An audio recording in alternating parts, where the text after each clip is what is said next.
minus 40 seconds. Everything looks good for launch. Have you ever fantasized about going somewhere special? Somewhere far from crowds? Off the beaten track? Somewhere out of this world?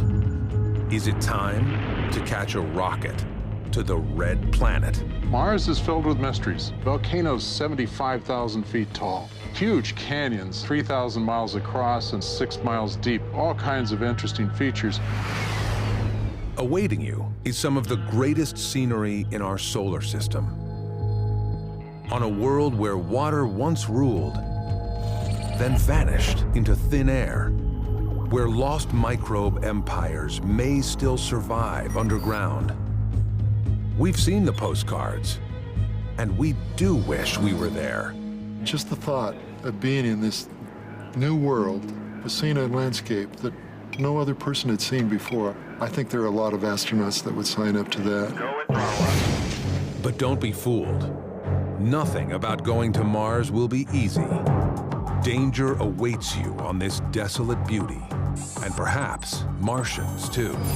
If we find on Mars evidence of a second independent origin of life, that's hugely profound because it tells us right away that life is common in the universe.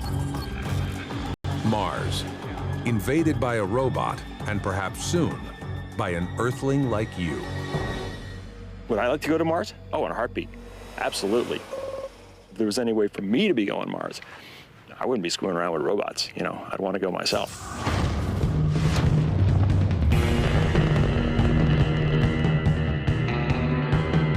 There has never been a better time to boldly go where no human has gone before. To follow in the footsteps of our robot pioneers and visit the planets of the solar system.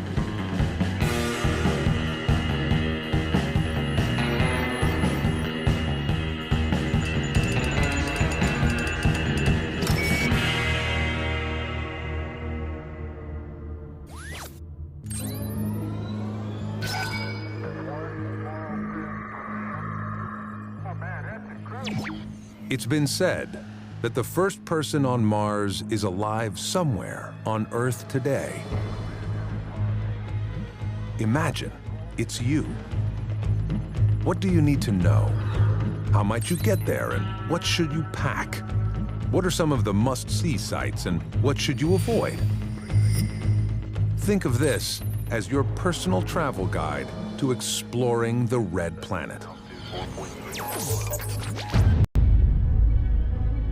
Mars has always had a mystique. It's one of the easier planets to spot in the night sky. A constant dot of red light moving through the heavens. And now we know for sure that of all the planets, this red, rocky one is the most similar to home.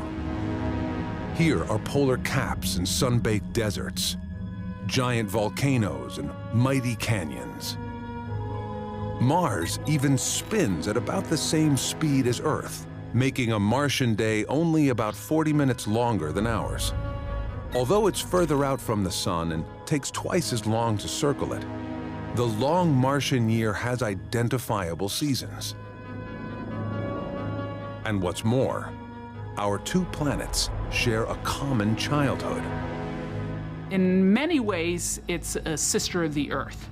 It was formed at roughly the same time, about 4.5 billion years ago, with a little change here and there.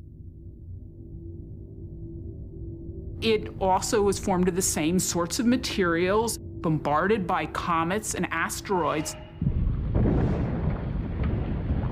So it has the same delivery system we have.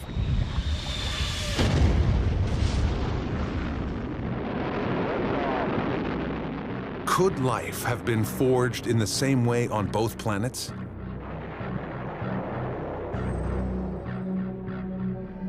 When we sent the first probes to investigate in the 1960s, almost anything was possible. Originally, in the popular imagination, we thought that Mars might be inhabited by whole civilizations, building canals and so on. And then the Mariner flyby missions really painted a very grim black and white view of Mars as being barren. The pictures and data recorded by Mariner 4 revealed Mars to be a cold, barren planet. Should be coming up on terminal sending mission 5638. SCS is close to vertical. Still, NASA was eager to look for signs of life. In 1976, the Viking spacecraft arrives from Earth for our first close encounter. And there are still hopes of a welcoming committee.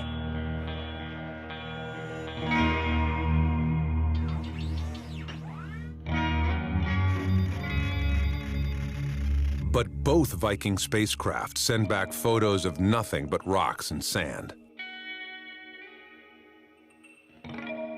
We had cameras, so obviously if there was a yucca plant or I was hoping there'd be a freeway in the distance, but what the main thrust of Viking was actually was some chemical laboratories, and they looked for the chemical signs of life.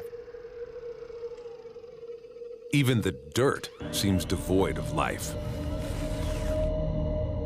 There was always a chance that when they were so busy looking for microbes, there could be a large organism looking over their shoulder that they completely missed. But now we have enormous amount of imagery that shows nothing like a large organism. There are no cats running around, there are no bisons, there are no palm trees. It seems Mars is not the kind of planet that gives up its secrets easily. But if you dig a little deeper, you soon find that this is a world worthy of a closer look.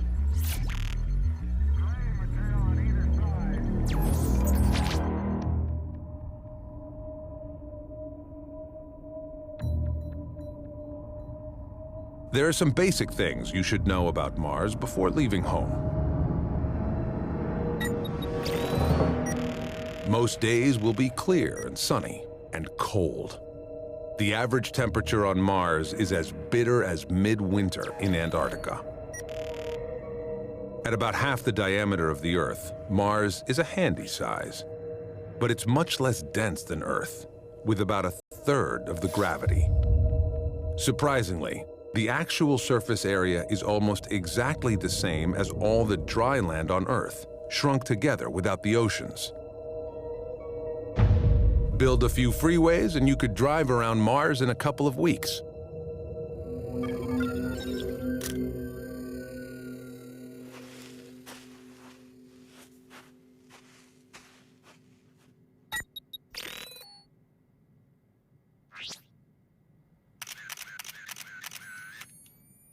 And driving around Mars is exactly what planetary scientist Steve Squyres has been doing since 2004. Not in person, but via NASA's two off-road robot rovers, Spirit and Opportunity. Stand by. At this time, we are 5 minutes, 55 seconds after entry. It looks like nothing I've ever seen before in my life. For all of us here on Earth, the snapshots sent back by these forward scouts are the next best thing to standing on Mars in a spacesuit.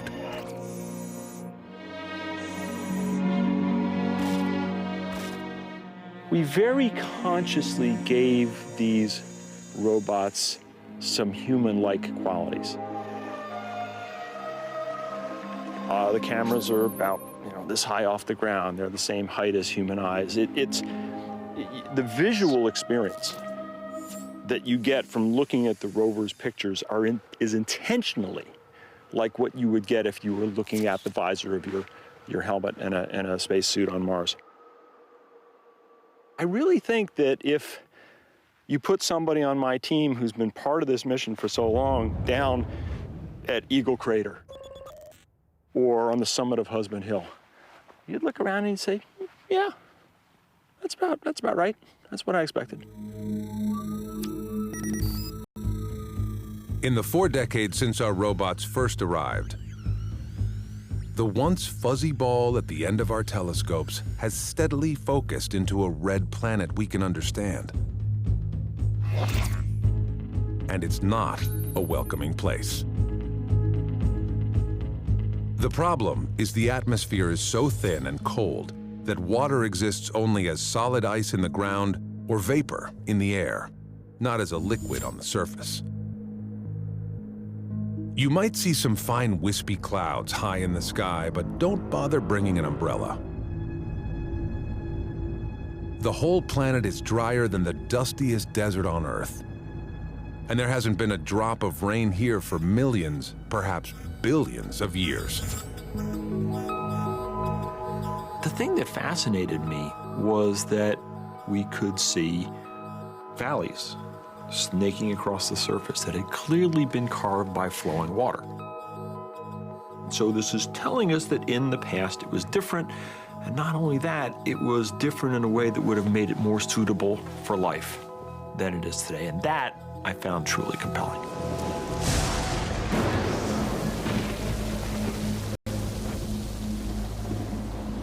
We are very convinced that at one time it was a very hospitable planet with liquid water and enough atmosphere to sustain a climate. And so now we're trying to understand, how did it change, why did it change, and what still might be on Mars. These are deep Martian mysteries. If Mars and Earth started as sister planets, did life once festoon the Martian surface? Might it still be there? And where did all the atmosphere and water go? Solving these puzzles has challenged our planetary explorers from the moment the first Martian postcards were sent back to Earth. It's the fact that it is so much like Earth that kind of makes Mars such a special place.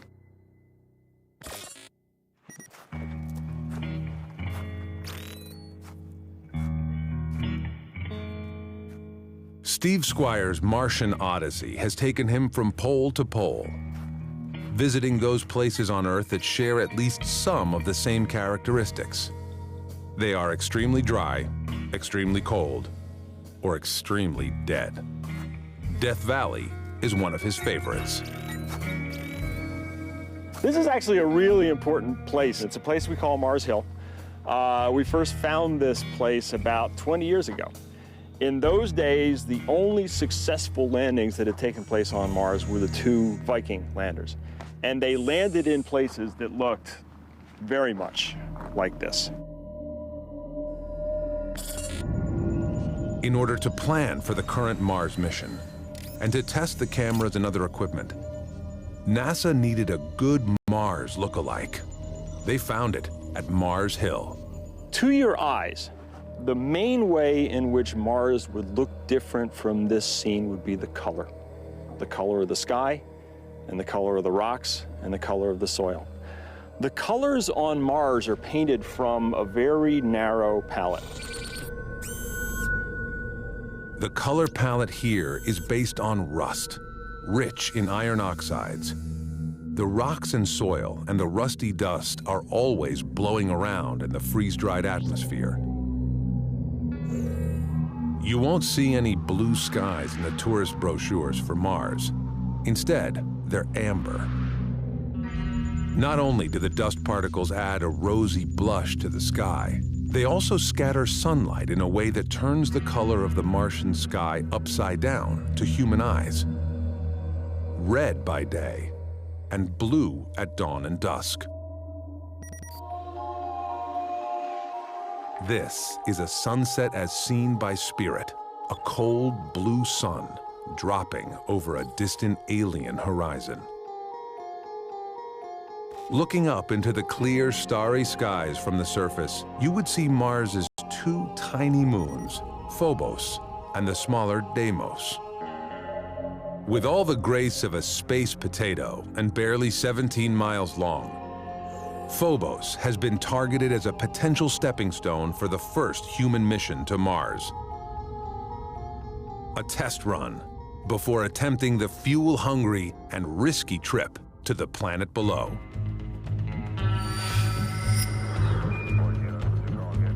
Dreaming about Mars and actually going there are 2 very different things. Mars may be our neighbor, But 35 million miles to the closest point is still a very long way from home.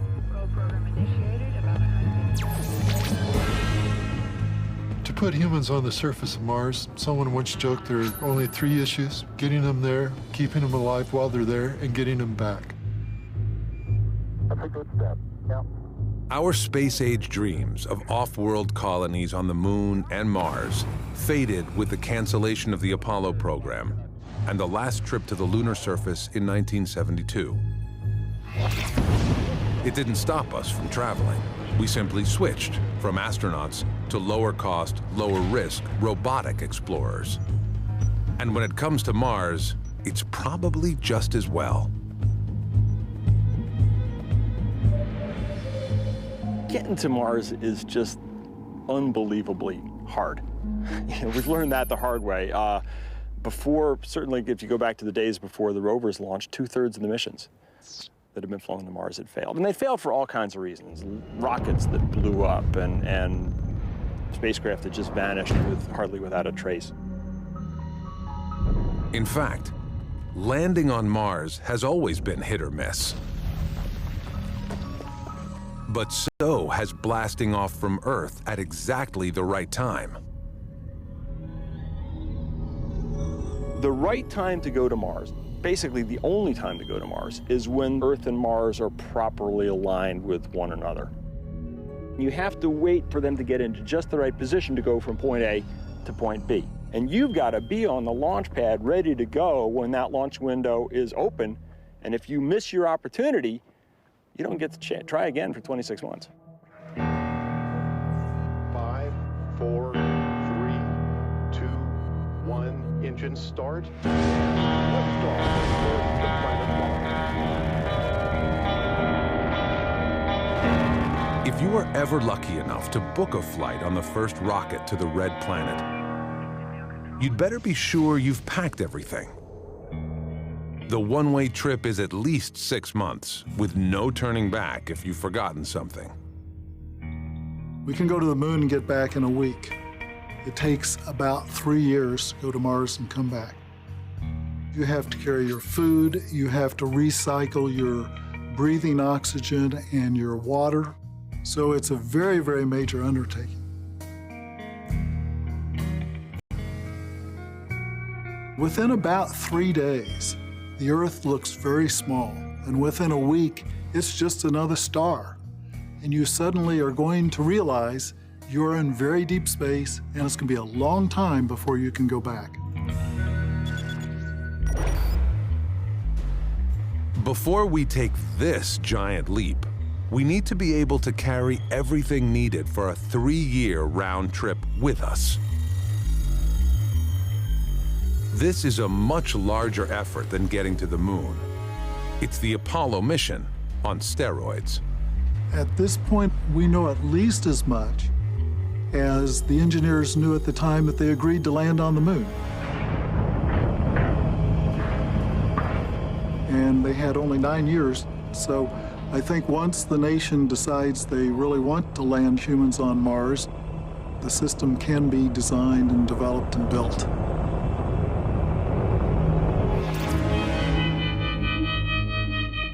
Fast forward to the future. After 6 months crossing the blackness of space, things suddenly get a lot more interesting. The combination of a high approach speed, a thin atmosphere, and twice the gravity of the moon makes Mars one of the hardest places to land in the solar system, even for robots. You hit the top of the Martian atmosphere, you go on Mach 27. 27 times the speed of sound. And for our vehicles, between when we hit the top of the Martian atmosphere and when we were bouncing on the surface with the airbags was 6 minutes. It's a hell of a ride. You use a heat shield to slow you down to a leisurely Mach 2, twice the speed of sound, and then we throw out a supersonic parachute. Everything is complex, and everything has to happen precisely on time. The worst part is when you come into contact with the Martian surface. There's no runway, okay? There's no nice place to land. And you can't control very well where you're going to come down. So you're going to come down in a field of rocks like this. How do you guarantee that your $1 billion spacecraft is actually going to survive that? The approach that worked for us with our rovers was great big airbags. Bounce, bounce, bounce, bounce, bounce. Finally, the vehicle comes to rest. Vikings used rocket motors, and they just touched down gently on the surface, and they were fortunate. It was just good luck. They landed in a field of boulders like this, but they didn't land with one that was poking through the belly, and it all worked. You have to be good, and you have to be lucky.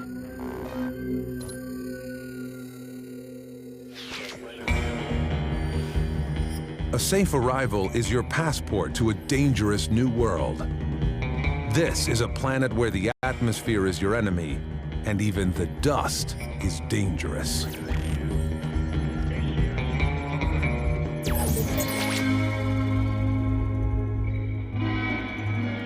Want to step outside to take in the scenery or pick up some rocks? As familiar as it might look beyond the porthole, Mars is dangerously alien. The upside is that the low gravity will give you super jumping abilities. The down, the almost complete lack of an atmosphere. This is not home. There is nothing here to breathe. To find similar conditions of low temperature and pressure on Earth, you have to travel 3 times higher than a commercial airplane, to the very edge of space. Planetary scientist Bob Brown shows why you should keep your helmet on when visiting Mars. We have this, just a beaker full of water. We're going to put it in this little chamber.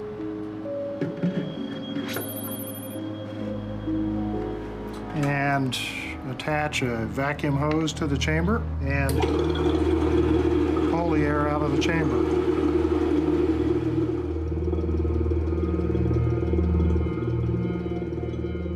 As the pressure drops to Martian levels, the water boils at room temperature.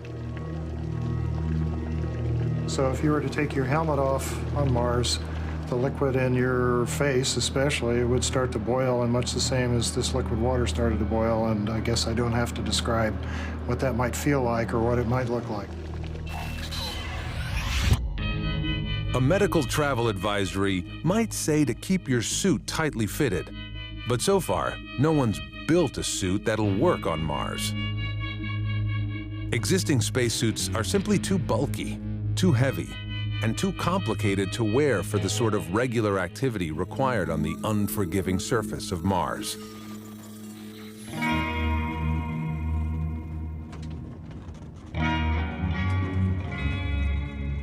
Like Steve Squires, planetary scientist Chris McKay roams the remote Mars-like regions of Earth. Here, in Australia's arid Flinders Ranges, he hunts for the extreme ways of living that we might find on Mars. Organisms like the bacteria that makes the green smudge inside these white desert stones. If I was trying to do on Mars what I'm doing here, the biggest problem would be a suit that I could use to go outside. Something we take for granted here. I get up in the morning, I put on a shirt and a pair of jeans, and out I go. So it's got to be routine, easy to use. Many times I've been working out in the field in the Antarctic or the Arctic, and I just have to take the gloves off because I'm doing something that requires that quintessential human capability of touch and feel and hold. So my request to the engineers is give me a spacesuit with gloves that'll keep me warm and keep me pressurized, but still allow me to use my hands. Not only will you want to move your fingers, you'll want to move around. NASA's Lunar Electric Rover is a prototype for future missions to the Moon and Mars. It's part vehicle and part spacesuit. I can just picture being there in a vehicle of this type and looking back at Earth in the distance and deciding to go EVA and be in boots on the surface in 10 minutes, which would just be a remarkable breakthrough. Astronauts can cover more ground by living in the vehicle for weeks at a time, stepping outside when they want to, and back inside at the first sign of danger. Mars does not have a powerful magnetic field the way Earth does. So there's radiation from the sun, also cosmic rays that are going to penetrate through spacesuits. An astronaut might get a 30-minute warning of an incoming solar storm, but less predictable is the risk of being hit by a meteorite. Recent estimates based on fresh crater counts suggest that up to 200 new holes are blasted into the surface of Mars each year. And even the Martian moons are not guaranteed to stay in place. The days of Phobos are numbered. Possibly an asteroid that once strayed too close, the moon is trapped in a fatal gravitational embrace. Every passing century sees it drop 6 feet closer to death. In about 50 million years, its fall is expected to be complete.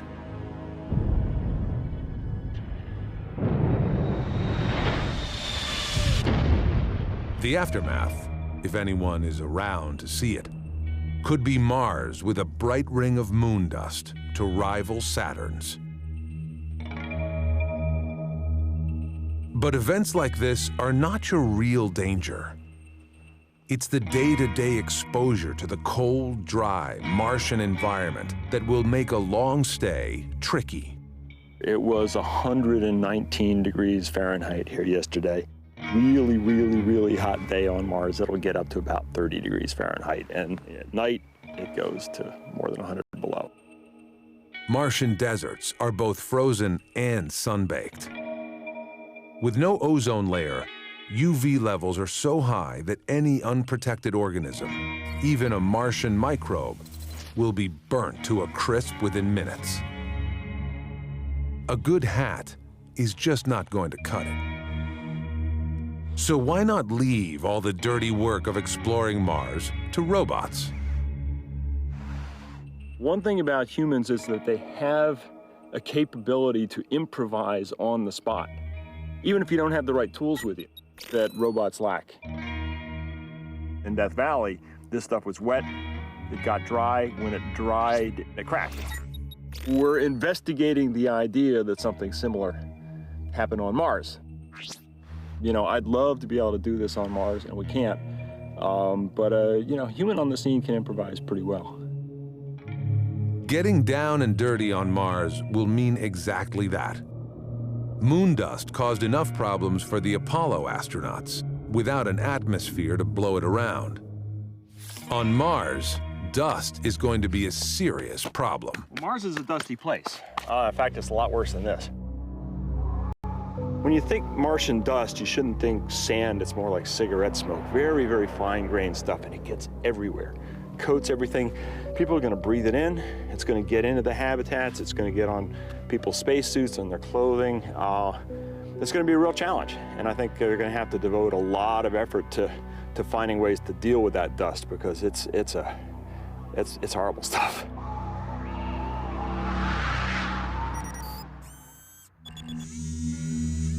When an ill wind blows on the red planet, dust really does go everywhere. About once every 3 years, local storms go global, and the dust can block your view for months. It happened the very first time we sent a probe into orbit in 1971. When Mariner 9 got to the planet, there was a giant dust storm that had completely shrouded the surface from it. They could see nothing, just dust. And as the dust started to recede, all of a sudden these dots appeared. There's 3 of them lined up. What the heck are those? Turned out to be the peaks of the 3 great volcanoes on Mars. And that's when we began to realize just how varied the terrain and topography of Mars was. This was the moment that Mars began to reveal itself. A world with a secret history and the spectacular scenery to match.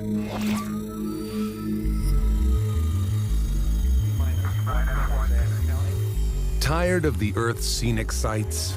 The Himalayas not high enough? The Grand Canyon too small? Try the Red Planet for sightseeing on an enormous scale.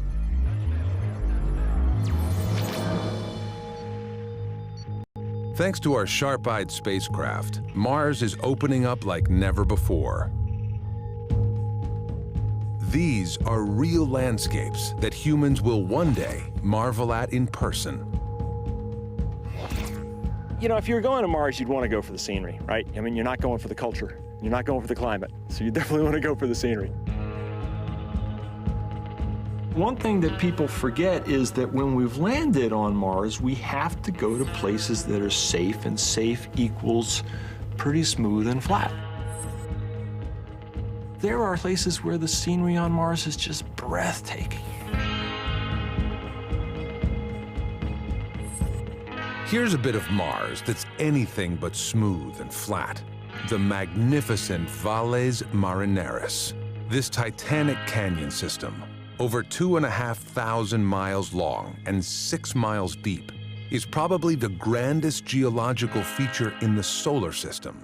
It's clearly the Red Planet's must-see destination. As a human being, it's the sheer gigantism of Mars that is amazing. The Valles Marineris beats the Grand Canyon hollow, and if you've ever seen the Grand Canyon, you will never forget it. It's so colossal, the Grand Canyon would be easily swallowed by one of the smaller side branches. We're talking about something here that's the width of the United States or of Australia across here. So I think the Valles Marineris would be the place to go. I mean, build a lodge right on the rim so you can look in. The attraction goes beyond sheer scenic splendor. Deeper than the canyon itself is the mystery surrounding its formation. This giant fissure, once filled by mighty lakes, has been scoured by floods of biblical proportions. You can make estimates of how much water had to have been flowing to carve these things, and you get numbers like 100, 200 Amazon rivers all cutting loose at once. You need big, big amounts of water flowing across the surface. The other big attraction on Mars is the largest volcano and highest mountain in the solar system. Olympus Mons towers at an astounding 17 miles. 3 times higher than Everest. Its base covers more ground than the United Kingdom, and the massive caldera at its summit could easily swallow Greater London, Paris, and New York. So things tend to be big on Mars. I think in part that's because the planet has lower gravity. And so when you pile up lava, you can pile it 3 times higher because the gravity is 3 times less before it'll start to collapse under its own weight. Mars is a far more active world than previously thought. We see landslides of dust and gullies freshly carved by outflows of mysterious fluid. And this peculiar region has been claimed as a flash-frozen sea, complete with fossil icebergs. Likewise, there are glaciers, geologically recent, but now buried beneath a protective blanket of dust, waiting for the next change in climate. Still, most of the defining surface features of Mars were carved way back in the good old days. Certainly, something happened in the early history of Mars that led to great releases of water. And of course, people wonder, with that much water, could there have been ancient oceans? Could there have been environments that were very much like life environments on the early Earth? Early Mars was a different world. A world with a thicker atmosphere, with weather and water, possibly a vast, shallow northern ocean. This was really the time to go to Mars, when you didn't need a spacesuit. Perhaps just an oxygen tank and some warm clothes. When we reconstruct in our imaginations Mars of 3 billion years ago, we tend to make it like Earth, warm and cozy, but it wasn't. Mars, back in its wettest, warmest phase, was probably like Earth today in its coldest regions. So I'm imagining a place where the snow and ice is melting in the summer to form transient ponds and streams and ice-covered lakes. It's cold, it's wet, but it could be rich with life. This is the Mars that we want our astronauts to get their hands on, to bring back and study. The wet Mars of old, where we might find the evidence of life.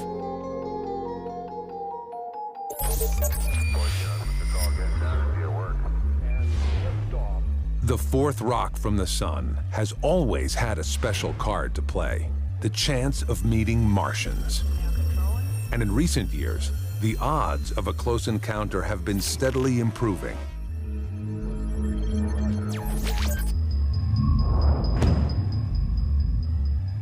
If you want to find life on Mars, first, you need to find water. And not all of the planet's water story is ancient history. There's been plenty of frozen underground evidence detected from orbit, but scientists needed to touch and taste it to be sure. In 2008, they finally got their opportunity when NASA's Phoenix lander made a daring approach to the high Martian Arctic. 50 meters. Landing sequence initiated. There was not ever more excitement in my life than landing safely on Mars. I'd been through the opposite. I've been through a landing that was not successful, and I did not want that to happen again. The landing was not only perfect, but the engines exposed suspicious white patches directly underneath the spacecraft. Water ice was just a few scrapes away. We did find water ice, and we found that the soil in connection to it has calcium carbonate, a compound that forms in the presence of liquid water.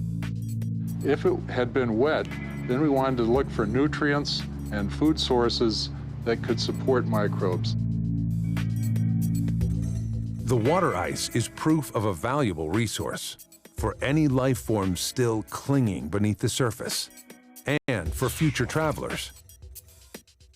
We now know that these plains that you see stretching behind me are underlain only 2 or 3 inches deep by a sheet of ice, all the way as far as you can see.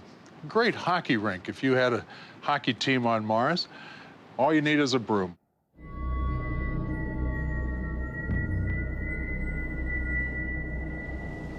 The possibility of running into Martians received another boost from a very Mars-like part of our own planet, Chile's extraordinary Atacama Desert. The Atacama is special because it is just so profoundly dry. Speaking roughly, it's 50 times drier than Death Valley. It is deader than Death Valley. It's the only place on Earth where a Viking could have landed and searched for life and dirt on Earth and not found it, and instead found a reactive mixture of chemicals. The only place. We can take a small step into Mars. We can test ourselves. If we can't find the life in the dry core of the Atacama Desert, we're not ready to go to Mars. Perhaps we are ready. Because even here, in the driest corner of the driest desert on Earth, life has confounded scientists. Cyanobacteria have been found living inside the rock-hard salt of a long-gone lake. This is a halite, it's a sodium chloride salt, which is colonized by cyanobacteria. It's dark green because they have this particular pigment protecting them from the excess of UV light. Once in a blue moon, a fleeting early morning ground fog delivers some rare humidity to the air above the desert. This precious moisture is greedily sucked into the microscopic pores of the water-hungry rock salt. This is a very rare event. So these bacteria are living in an environment where liquid water is available a few hours during 1 year. Very, very hard. If we're looking for Martian bugs, we should search for life forms at least as tough and alien as this. I'm looking at Mars from the point of view of a microbe.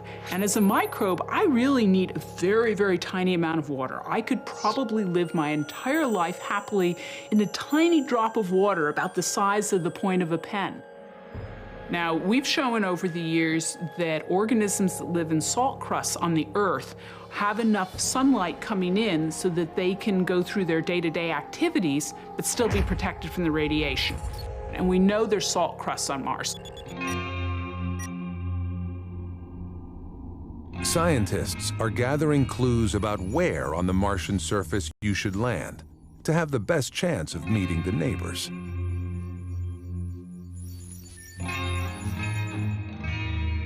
In terms of current habitability, I think the most interesting place on Mars is right where the Phoenix lander sat. And that ice will be warmed when Mars is tilted toward the sun, which occurred as recently as 5 million years ago. That ice would have been warmed and wet, maybe even swampy. Mars has a long-term wobble to its orbit, and every 5 million years or so, the poles end up tilting 45 degrees toward the sun. A way of thinking about the Phoenix landing site is think about the polar regions on Earth. Imagine you're there in winter. It's very inhospitable, very cold, very alien. You think, how can anything survive here? Come back 6 months later, and it's like a different world. The sun is shining, it's wet, it's warm, things are alive and scurrying around. So we may be being misled, seeing this frozen, cold site, and in fact, we're just there at the wrong season. We know that on Earth, some bacteria can survive being frozen for millions of years. They can also eat perchlorate, the highly reactive chemical Phoenix found in the Martian soil. Presumably, if there was life at the Phoenix site, it had learned the same trick. And so there might be organisms that are literally eating the rocks and reacting with perchlorate below the surface, shielded from the ultraviolet light, just having a great old time 5 million years ago. The party is over because everybody froze, but another 5 million years, the party will start up again as the Martian summer comes to the North Polar regions and the ice turns to water. The party might not be over everywhere. The gas methane has been found both by spacecraft in orbit and by telescopes from Earth. It's chemically impossible for methane to survive for long in the Martian atmosphere, so it must have been released recently. Now, what makes methane? Cows make methane. It's probably not cows. Microbes of various sorts can release methane. There are a variety of geologic processes. Volcanoes can release methane. So the mere fact that there's methane doesn't say life. But either way, the methane says that Mars is an active planet. It's either biologically active or it's geologically active, or both. The methane release appears to be seasonal and linked to areas of suspected subsurface ice. Ice found exposed in fresh craters has proven that water lurks not only near the poles, but also much closer to the equator. It's pretty clear that if the Viking landers had dug just 4 inches deeper, they would have reached this ice, and perhaps a totally different conclusion about life on the red planet. So if Mars has any life at all, whether it is so small you can only see it with a microscope, or if they had a mammoth, it wouldn't matter to me. It's the whole question of, is there life at all on Mars? Either way, there certainly will be life on Mars the moment the first human traveler arrives.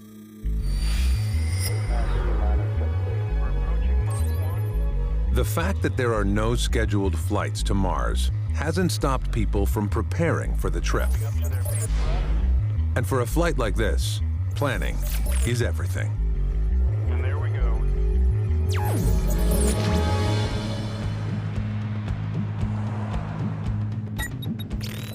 In 2009, 6 men walked into a series of connected rooms inside a warehouse in the Moscow suburbs and shut the door behind them for 3 months. They took all their food with them and drank recycled water. The only communication with the outside world was electronic, with a 20-minute delay.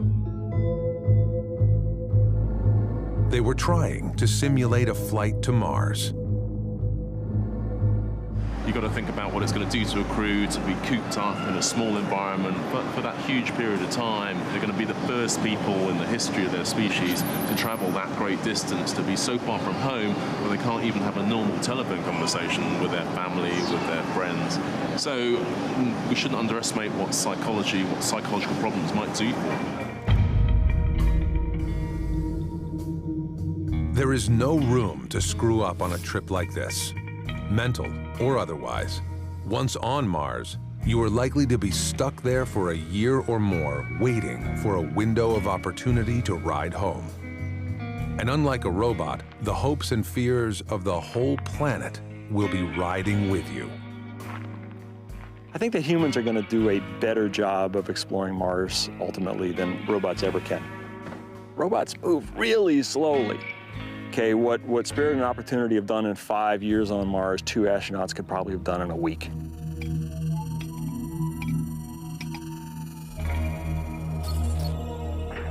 As fast and as smart as we are, we still need mechanical help to scout the course for Mars.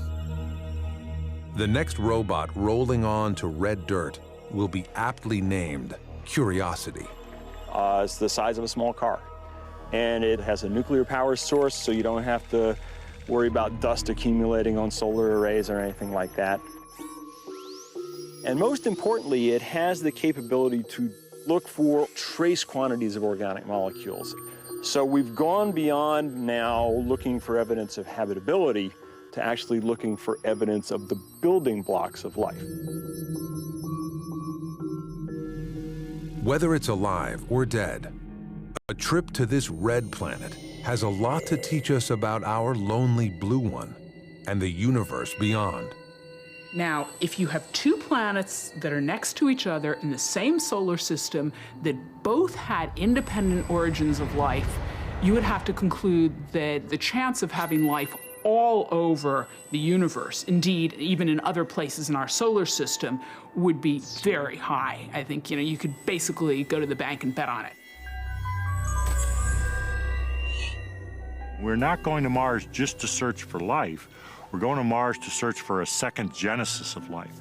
We'd like to find something that's different from us, that doesn't have the same genetic history and genetic code that we have. And from my point of view, the more alien, the better. Now, the second possibility is that we find life on Mars, but my goodness, it has a genetic code exactly like us. It uses DNA. It's too coincidental. This is representing our cousins. Life either arose on Earth and went to Mars, or actually more likely, that life originated on Mars and it was transported on a meteorite or a comet to the Earth early on, and in fact, our home planet is Mars.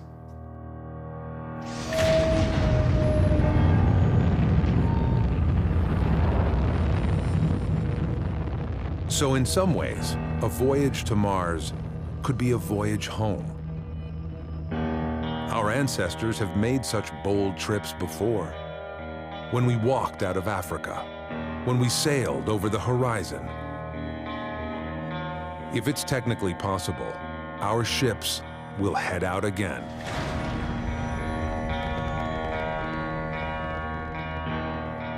We've always wanted to see what's over the next hill, and Mars is that next over the hill. Sure, you're going to have to be in a suit, you're going to have a habitat, but it's a solid planet. It's got a surface. You can see, you can work, you can explore.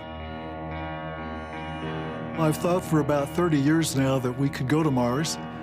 And usually when people ask me how long it would take, I say 15 years because we've been saying 15 years for the last about 4 decades.